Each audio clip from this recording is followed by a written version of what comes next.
नमस्कार, बहुत स्वागत और सम्मान है एक बार फिर से आपका शख्सियत के इस क्रम में।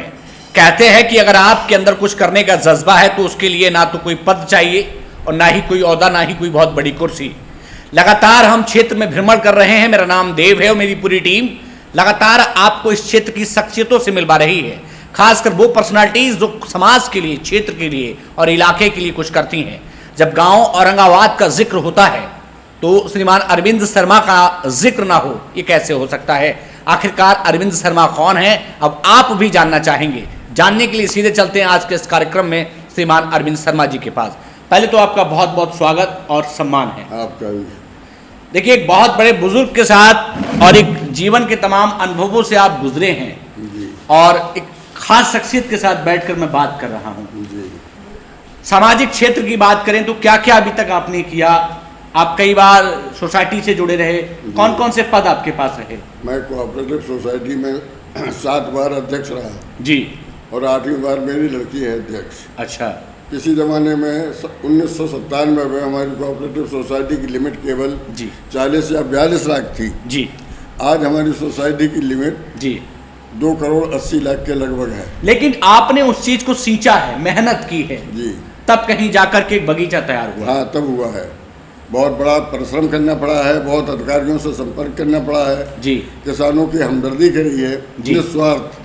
देखिए, अब मैं यहां पर आपको बता देना चाहता हूं, किसान इस देश की ताकत है और किसान इस देश की पल्स और धड़कन है। जब किसान की कोई सेवा करता है तो अंदर से हर्ष होता है। किसानों की जो समस्याएं रही, चाहे वो खाद की रही हो या फिर कीटनाशक दवाओं की रही हो, आपने इस पर काम किया होगा जी, लगातार लोगों की सेवाएं की होंगी। उस समय किस तरीके की दिक्कतें थी जब आप शुरुआती दौर में इस सोसाइटी को आगे बढ़ा रहे थे? सोसाइटी हमारी उस समय ये सड़कें नहीं थी जी, और हमारी खाद दुनका उतरती थी जी, तो दुनका से आने जाने में बहुत बड़ी परेशानी होती थी जी, और खाद भी ना के बराबर ही किसानों के पल्ले पड़ती थी। जी। धीरे धीरे हमने परिश्रम करके ये सड़क का निर्माण हो ही गया जी, और सोसाइटी का लेन देन बढ़वाते रहे जी। और मेहनत करते करते सोसाइटी आज एक बड़ वृक्ष के रूप में हमारे सामने है। जी। हमारी शेरगढ़ सोसाइटी, वो शेरगढ़ ब्लॉक में है जी। लगभग 9 सोसाइटी हैं जी, जिसमें हमारी सोसाइटी दूसरे नंबर पर है। अरविंद शर्मा जी, उम्र का एक लंबा अरसा है जी और काफी उम्र आपने समाज सेवा को दे दी। जी। जीवन में कभी ऐसा नहीं आया कि क्षेत्र में कोई बड़ा चुनाव लड़ लिया जाए?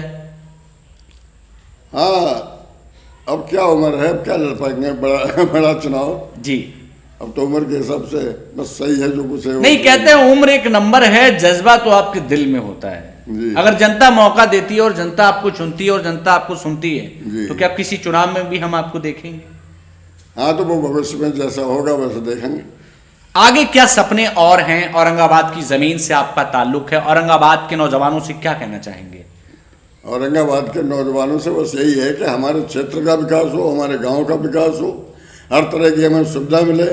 अब जैसे हमारे हल्दी को जाने के लिए जी, पुल की बहुत अत्यंत आवश्यकता है। जी, जी, जिसमें विधायक जी और सांसद द्वारा जी, प्रस्ताव दिया भी गया है और अब हम उसे दोहराएंगे भी। लगातार मांग की जा रही है। लगातार मांग की जा रही है तो इधर से आने जाने का रास्ता सुगम हो जाएगा। देखिए, बड़ी बात हम इस बात पर लेकर के आते हैं कि जो आदमी ना किसी चुनाव की तैयारी में है, ना कोई लालच है, फिर भी जनता की सेवा कर रहा है, ऐसा हमें जरा कम देखने को मिलता है। हाँ, हम भी आपको नमन करते हैं।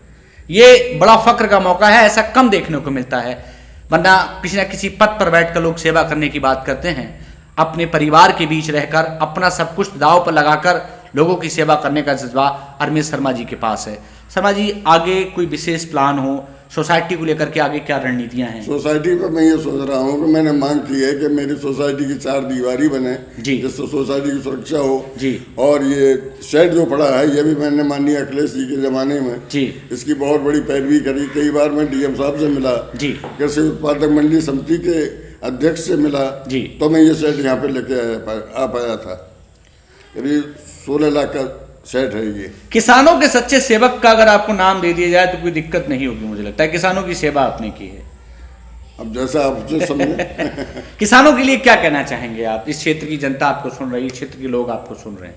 किसानों के बस यही है कि किसानों का समय समय पर जो भी काम पड़ता रहे जी, उसकी समस्या का समाधान होता रहे। जी। जैसे मान लो हमारी खाद नहीं आती है जी, तो हमें एडीओ से, एडीसीओ से, एआर से, डीआर से तक मिलना पड़ता है। अच्छा, मतलब लगातार संघर्ष करना पड़ता है। संघर्ष करना पड़ता है, तब हमें कहीं कामयाबी मिलती है। एक बड़ा सवाल हम लेकर के चल रहे हैं नशा उन्मूलन और दहेज मुक्ति समाज से। जी जी। युवाओं को जागरूक भी करते हैं हाँ, युवा जागरूक करते हैं और लोगों को समझाते हैं, समझाते हैं। जाते जाते एक तमाम जीवन के पड़ाव देखने के बाद, सेवा करने के बाद हमारे जैसे बच्चों के लिए, समाज के लिए कोई मैसेज देना चाहेंगे आप? हाँ, हम तो भगवान से यही प्रार्थना करते हैं कि हर समय सब में विकास होता रहे जी, और हर आदमी को सक्रिय होकर जी, प्रत्येक काम में जी, मतलब सहयोग करना चाहिए और आगे बढ़ना चाहिए, जिससे हमें कामयाबी मिले, तभी आगे बढ़ सकते हैं। आज हमारे साथ सोसाइटी से जुड़े और सोसाइटी के कई बार अध्यक्ष रहे श्रीमान अरविंद शर्मा जी थे। आपका हमारे साथ जुड़ने के लिए बहुत शुक्रिया। कहते हैं कि उम्र बस एक नंबर है, जज्बा तो आपके दिल में है, और लगातार उन्होंने एक बार फिर से कह रखा है कि उन्हें मौका मिला, उनके लिए जनता ने चुना है, और जनता ने इसलिए चुना है क्योंकि वो नेता नहीं है, वो जनता के सेवक हैं। जब जहां मौका मिलेगा वो सेवा करेंगे। अरविंद शर्मा जैसे लोगों की समाज को आज जरूरत है। फिर मिलेंगे एक नए कार्यक्रम में, एक नई शख्सियत के साथ। कैमरा पर्सन धर्मवीर के साथ औरंगाबाद से मैं देव। आज के लिए नमस्कार।